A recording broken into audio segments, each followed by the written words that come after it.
We're halfway through the water year, which is the 12-month period starting October 1st for hydrological records. Meteorologist Jacob Morse explains where the drought has improved and who still desperately needs moisture heading into the growing season.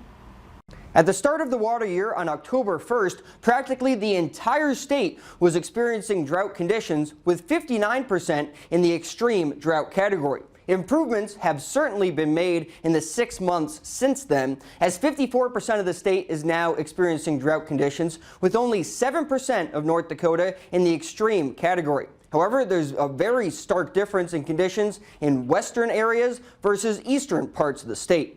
There's going to be some decisions that have to be made because farmers last year were plowing seed into dust, basically. And I don't hope we see a lot of that. But if it's going to happen, right now it looks to be, again, in the very western interior counties of North Dakota.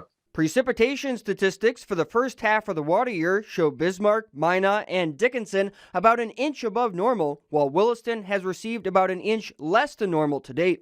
Adding more cities to this map shows the general trend continuing, with above normal precipitation for most locations, but northwest North Dakota and northeast Montana are still in a deficit over the past 6 months. Looking deeper into the numbers for the first half of the water year, most of this moisture fell in the month of October, when a Colorado low moved through the region and the monthly total was 3.35 inches in Bismarck. Precipitation has been a lot more hit or miss since then, with only about a half of an inch falling in Bismarck over the past 2 months.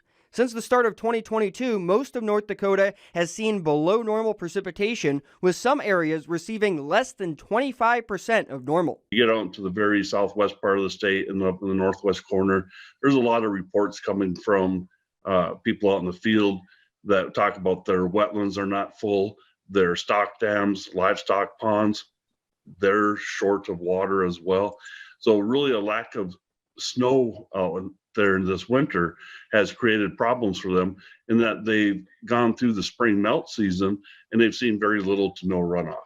Maps of soil moisture show this region well in far western North Dakota, experiencing very dry soil conditions. At least in the short-term period, the chances for moisture are looking a little bit more promising in our region.